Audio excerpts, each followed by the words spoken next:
เฮ็ดจังได้คือว่าบ่มีงานอีกเข้าตัวบ่แม่ทมิตก็ว่าจังได๋เพราะว่าไปเฮ็ดเรื่องงานในบ้านแต่สุดท้ายไปทำโปรเกตจีนสุดท้ายเฮ็ด ฮะ สุดท้ายเขาให้อยู่นำโปรเกตจีนนะฮะเดี๋ยวเฮ็ด โอ้ โอ้แน่นั่นบ่ก็คือแบบสุน้องก็คือโดนหลอกเนาะโอ้ทุกคนคันสุน้องไปอยู่นำเฒ่าแก่จีนมื้อนี้สิได้เงินหยวนเนาะ เดือนเท่าไรน้องประมาณเดือน5 ล้าน เดือน5 ล้าน โอ้เดือน5 ล้าน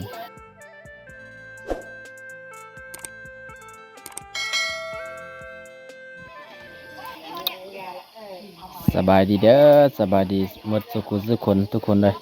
มื้อนี้ก็มาพอสาวๆมาเล่นโทรศัพท์มื้อนี้นะแต่กลางคืนมันก็สิบ่แจ้งปานใดเด้อเพราะว่าก็ต้องใส่ไฟฉายเยี่ยงจักสาวหยังแหน่ทุกคนเดียวเฮาก็สิได้ทักทายผู้สาวก่อนเนาะคนนี้ก็สิชื่อแล้วทุกคนเลยสาวผู้ใส่หมวกนี่สบายดีสาวแว่นสบายดีมีหมู่จะบ่มื้อนี้นะแม่นคนนี้ชื่อหยังนี่ วิน ชื่อสาวยินทุกคนโอ้โทรศัพท์กับบ่ได้โฟกัสเด้อทุกคนนี่คนนี้ได้สาวติแม่นบ่ โดย โอ้ทุกคนมื้อนี้ก็มาพอกับ3 สาวก็คือจุดที่น้องๆมาเล่นโทรศัพท์เนาะมาเล่นตลอดบ่คู่มือเนาะ แม่น คันฝนตกกะไปเล่นบ่บ่ได้ไป แม่น คือนอนอย่างเดียวเนาะ เป็นหมู่กันบ่ชื่อน้องนี่ เป็นเงิน เวลาชื่อน้องสินอนนี่นอนเฮือนผู้ใด เป็นที่ เฮือนสาวติโอ้ตอนน่ะชื่อน้องไปเฮ็ดงานน่ะกะสาวตินอนอยู่เฮือนไผ เพื่อนเป็นฮะ เพื่อนบ่แพ้ โอ้ก็คือสาวยินก็ไปบ่เฮ็ดงานนะไปคือกัน ประมาณจักเดือนสาวยินจื้ออยู่บ่จักเดือน 4 เดือนเป็นยังไงม่วนบ่ อยู่ไสได้ยินข่าวๆว่าสนองแบบลงทางบ่หรือว่าจังไดฮะลงทางบ่ไปเฮ็ดงานน่ะ อ้าว คือได้ยินจังไดเหตุการณ์จังไดบ่มีเวียกเฮ็ดโอ้ทมิตน่ะสาวหยังก็ผู้ติดต่องานน่ะฮะสาวเทิงบ่เลยเฮ็ดจังไดคือว่าบ่มีงานอีกเข้าตัวบ่ทมิตก็ว่าจังได เพราะว่าไปเฮ็ดเรื่องงานในบ้านแต่สุดท้ายไปทำโปรเกตจีน สุดท้ายเฮ็ด ฮะ สุดท้ายเขาให้อยู่นำโปรเกตจีนนะฮะเดี๋ยวเฮ็ด โอ้ โอ้แน่นั่นบ่ นี่เขาสิไปเอาเจ้าไป ทมิตก็คือสาวเทิงบ่ติดต่องานน่ะแล้วสาวเทิงว่าจังได เฮ็ดเรื่องในบ้าน เฮ็ดเวียกแบบแม่บ้าน แม่น โอ้หลังจากนั้นผู้ใดจ้างค่ารถให้ ผู้ที่มาให้มาเฮ็ดให้ โอ้ผู้ที่ให้มาเฮ็ดเวียก แต่ก่อนนะเขาบอกว่าให้เฮ็ดไปเฮ็ดงานอะไรหยัง ในบ้าน แม่บ้าน แม่น ไปฮอดไปเฮ็ดงานนำเฒ่าแก่จีน แม่น โอ้เป็นตาย้านหลายเนาะ ทุกคนเลย บัดนี้ฮอดพุ่นแล้วน้องสุน้องขี่รถแต่สวรรค์ไปหาเวียงจันทน์นี่ฮอดพุ่นจักโมง ฟัง 3 โมงเช้า แม่น ใครมาเอาอยู่ที่นึงใครมาหับไปเอง ไป โอ้ผู้จักทางไปเองเก่งเลยทุกคนเลย ป้าทุกคนน่ะก็คือแบบเป็นตาย้านหลายเนาะ แม่ น้องบ่ใส่เนาะก็คือแบบน้องโดนหลอก ลักเมืองตักเมื่อเลยม บ่น้องก็คือฮอดเวียงจันทน์แล้วบัดนี้3 โมงเช้าบ่ แม่น ก็คือยังมืดอยู่เนาะ แม่น มีผู้ใดมาหับบัดนี้หมู่คนใดมาหับ คนที่ติดต่องานนะ เกี่ยวกับรถ โอ้ก็คือ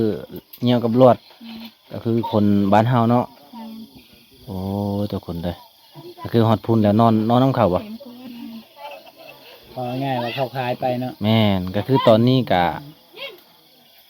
ยังแบบหมู่เจ้าน่ะยังอยู่พุ่นบ่ งาน ก็เจ้าเฮ็ดงานหยังน่ะ เด็กเสิร์ฟเด็กเสิร์ฟโอ้ ร้านอาหาร งาน อืม ทุกคนเลย แบบเจ้าก็แบบใจใหญ่เนาะ ไปนำ ใจใหญ่ดิเจ้า ช่วง อ้าว เช้านี่ไปนำเด้อมื้อนะ ใช่ได้ นี่เดี๋ยวนำนี่ตาย เอ แล้วนะ อสาวยิน สาวยิน ก็คือแบบสุน้องก็คือโดนหลอกเนาะ งาน โอ้ทุกคนฮู้จังได้ว่าโดนหลอกสาวแอน เราว่าให้มันจะไปกิน อืม ผู้ได้เปล่า หมู หมู่เจ้า เราบอก คันสุน้องไปอยู่นำเฒ่าแก่จีนวันนี้สิได้เงินหยวนเนาะ ก็ให้เงินหลายบ่อยู่สักเท่าแก่จีน ร้ายแต่ทำมาอยู่ เดือนเท่าไรเนาะประมาณ เนี่ยเขาตัวก็เอาไปจีนเลย เดือน5 ล้าน เดือน5 ล้าน โอ้เดือน5 ล้านก็ค่อนข้างสิหลายเนาะแต่ว่าเงินเฮา ตกตก ถ้าว่าสุน้องตกลงแล้วก็คือแบบเขาสิขายให้เฒ่าแก่จีนเลยน้องก็สิได้บ่ได้กลับบ้านเลย แม่นบ่โอ้ทุกคนเลยก็คือแบบ เรื่องราวของสาว แม่น สาวแว่นเนาะ สาวแวนกับสาวยินแม่นบ่ยิน สาวยินบ่ได้ไปบ่ไปนำกัน ไปนำกัน3 คนเลย แต่ก็โดนต้มทุก ก็โดนหลอกเนาะ โดนต้ม โอ้ เลย คนที่ว่าหลอกกะแบบหมู่กันเอง กับวงกิจกัน หมู่กับหมู่คือกันอ๋อท่านบิดหมู่ว่าไปเฮ็ดแม่บ้านฮอดพุ่นแล้วก็คนที่ว่าแบบ4-5 งานน่ะเป็นคนลาวบ่ คนเวียดคนเวียดนาม โอ้ เป็นคนเวียดนามทุกคนน้องฮู้จังได้ภาษาเวียดนาม หมู บ่ฮู้เลย คือแบบไปเงี้ยไปเห็นเวียกครั้งแรกก็คือถึกต้มเลยถึกตัวเนาะถึกหลอกลวงทุกคนเลยโอ้ยดีนะน้องๆที่แบบว่า ดี ตัด แบ สิน บ ใจ แม่ เนาะ นแบบตัดสินใจบ่ไปนะถ้าว่าสุน้องไปนี่เรียบร้อยเลยทุกคนเลย ก็คือแบบสิบ่ได้เห็นหน้าอีพ่ออีแม่แล้วจักเขาสิเอาไปทางใดแหละ ไป ก็คือ จะเป็นชาวจีน ก็คือแบบเขาสิเอาเป็นเมียนั่นเนาะ เออ แม่นแฟน คนจีนนะก็คือแบบน้องกะแบบมีพริกไวเนาะมีพริกไวกะฮู้ทัน ก็เลยแบบคิดถอยออกทุกคน ก็เลยแบบหางานหยังบัดนี้ ให้บ้านทุกคนหางานในบ้านคือเก่าโอ้ สุดท้าย ทุกคนเลย ก็คือ สุด บ้าน ท้าย เฮาเนาะบ้านเฮามันอาจจะบ่ดูร่าบ่มีเงิน แต่ว่ามันมีความสุขอยู่กับพ่อกับแม่ แม่น ดีกว่าไปให้เขาตัวเขาต้มอีกไปครั้งแรกในชีวิตเนาะ ครั้งแรกในชีวิตเลยเนาะบัดนี้สุน้องได้เฮ็ดแม่บ้านแล้วมีหมู่อยู่พุ่นนะบ่มีแต่2 คนสุน้องนี่เลย3 คนผู้นี้ก็ไปอ้าวคิดว่าจะบ่ไปครับสิไปคือกัน โอ้ได้ยินสาวบ่แม่นสาวแบบหมู่บ้านในบ้านเฮาว่า แบบสุเจ้าให้แม่นบ่ให้อีหรือบ่ ให้ โอ้ให้ว่าเขาสิขายให้เฒ่าแก่จีน แมน เออ ทุกคนเลยก็คือแบบมาเมืองใหญ่ครั้งแรกในชีวิตเลย ตื่น 3 คน ให้เบิด3เลยบ่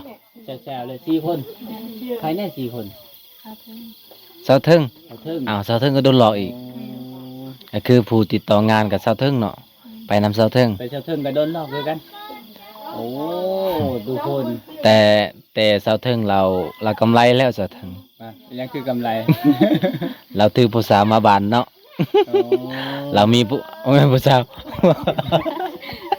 โอ้ยเบาก็ได้ทุกคนเรามีผู้บ่าวมาบานเนาะ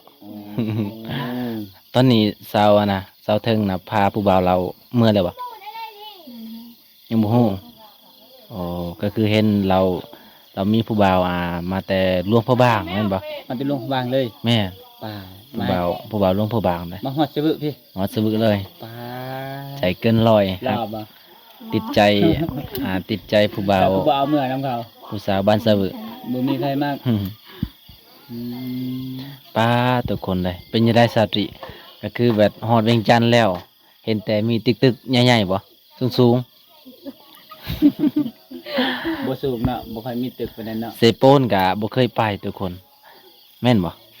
แต่ว่าไปฮอดเวียงจันทน์เลยข้ามไปเลย ทุกคน เรื่องราวของสามสาวทุกคน ไปครั้งแรกก็โดนหลอกกลับไปกรุงเทพนี่บ่ได้เมื่อเลย ก็คือตอนเช้ามาแล้วก็เขาสิหางานให้บัดนี้เนาะก็เลยเขาว่าสิให้อยู่นำเฒ่าแก่จีน ความรู้สึกจังไดตอนนั้น ยามให้ ยานแห้ง เออยานแห้งก็คือสิโทรหาอีพ่ออีแม่จะได้โทรได้บ่บ่ได้ ได้ อีพ่อมีเบอร์ บ่มีตอนนั้น โอ้ยังบ่มีตอนนั้นสายินเด้ บ่มีเลย บ่มีเลยโอ้สาตรีแห่งไกลเลยสาตรีเนาะ ไกล เป็นหยังบ่มีโทรศัพท์ บ่มีโทรศัพท์อีพ่อสาตรีแม่นว่าสาตรี อืม ก็เลยแบบสิโทรหาก็บ่ได้ทุกคน อีพ่อซะอีแม่สาตรีก็เสียแล้วเนาะสาตรีเนาะ เครียดแล้วบ่ โดนแล้ว เสียใจน้ำเด้อ โดนแล้วทุกคนเลยก็คือเพิ่นก็เป็นลูกกำพร้าอยู่ในหมู่บ้านเฮานี่แหละเนอสาเวนเนาะ ตอนนั้นอาจจะน้องนอนอยู่เฮือนเจ้าที่บ่อืมตอนนี้ก็มาฮอดบ้านแล้วทุกคนเอ้ยเนาะดีใจนํทุกคน ยังสิไปอีกบ่ นั่นจะไปบ่คิดอยู่บ่ ยานแล้ว ยานแล้ว บ่ไปแล้ว งาม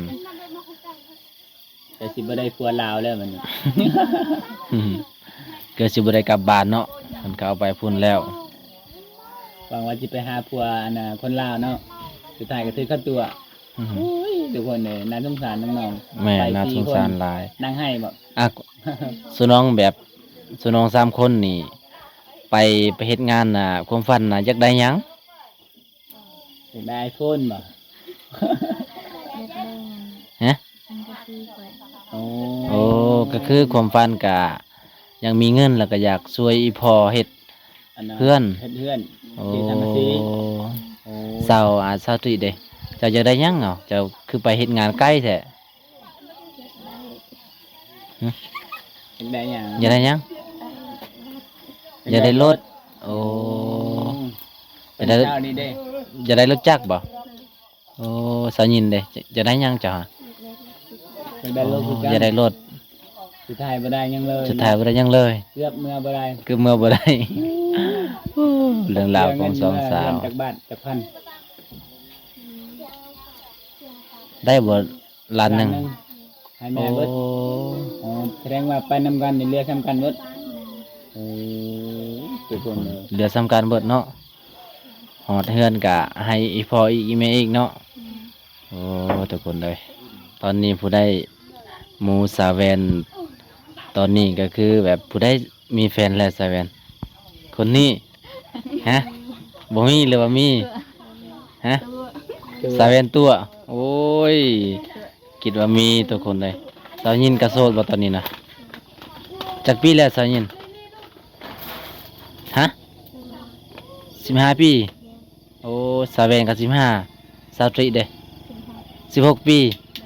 แสดงว่าสาวตรีเป็นเอื่อยเนาะอืม นี่เรียกมาคนโสดจริง ใช่ นี่